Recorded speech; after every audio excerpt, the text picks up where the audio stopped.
After we created our alert, it's time to create an alert notification. By clicking on the notification button, this opens the notification section.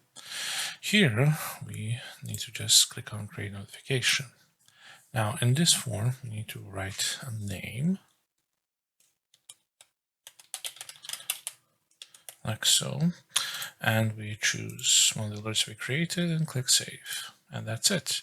If that alert triggers, then you will receive an email with that alert. Now we can also create more complex notifications. For example, we can use 2 alerts. And we can use this option to show logical operators. This will allow us, for every successive alert, we can choose a logical operator. We have OR and AND. The principle is this.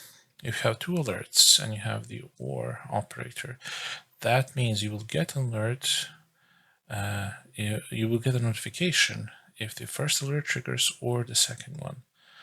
You don't have to trigger both alerts to get a notification. Now, if you have the AND logical operator, then both of these alerts need to trigger for you to receive the email notification that something has happened. You can take things even further by adding, let's say, one more alert here. But then we have this order and or. So what does this change? Well, if the first alert activates and the last one activates, you'll still get an email, even if this middle one does not activate, if the alert isn't triggered.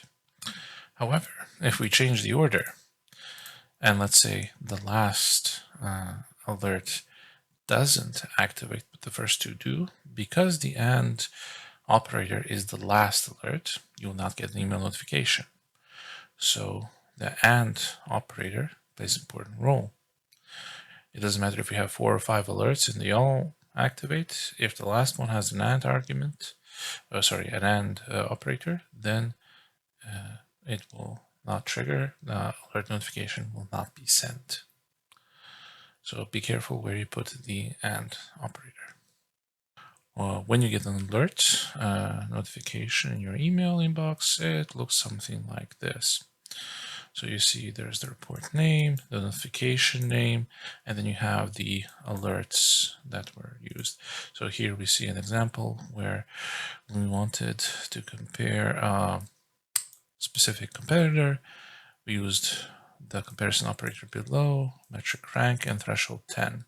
So if the number is under 10, then this would activate, and the rank was 2. So obviously 2 is lesser than 10, and the value was below the threshold, so you got notified. And that's about it.